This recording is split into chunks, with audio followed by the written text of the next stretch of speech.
খেলার মাঠ নাকি কাশবন?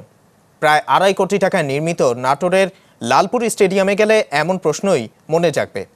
গেল 1 বছরে কখনোই স্থানীয় খেলোয়াড়দের ঢুকতে দেয়া হয়নি শহীদ মমতাজ উদ্দিন স্টেডিয়ামে।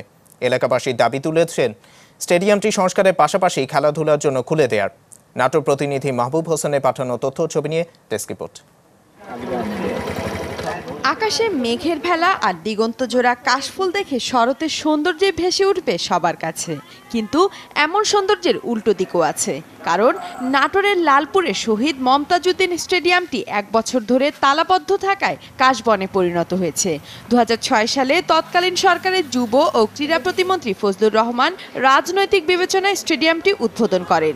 2,37,00,000 টাকা ব্যয়ে প্রত্যন্ত এলাকায় এর নির্মাণ নিয়ে তখনই বিতর্ক সৃষ্টি হয়েছিল, কিন্তু এতদিনে বলার মতো তেমন কোনো আয়োজন হয়নি এখানে।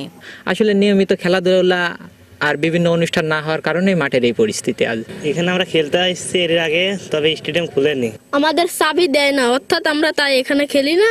স্টেডিয়ামটি দেখভালের দায়িত্বে থাকা কেয়ারটেকারের স্ত্রী জানিয়েছেন, দীর্ঘদিন বেতন না পাওয়ায় তালাবদ্ধ স্টেডিয়ামে জন্ম নেয়া কাশফুল বিক্রি করে জীবন চলে তাদের। আজ 6 বছর হলে বেতন পাইনি, কিছু পাইনি, টাকা পয়সা কিছু দেয় না।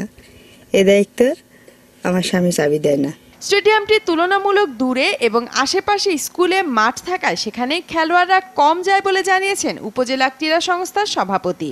তারপরও সংস্কারের জন্য ক্রীড়া পরিষদের কাছে এরই মধ্যে অর্থ চাওয়া হয়েছে বলেও জানান তিনি। ফান্ডের অপ্রতুলতার কারণে আমরা সংস্কার করতে পারি নাই। ফান্ডের বিষয়ে আমরা যুব ক্রীড়া মন্ত্রণালয় এবং আমাদের যুব ক্রীড়া অধিদপ্তরকে লিখিতভাবে জানিয়েছি।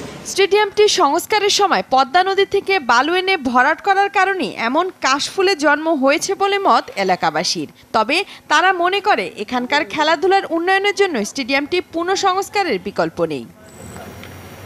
মাছরাঙা নিউজ ডেস্ক।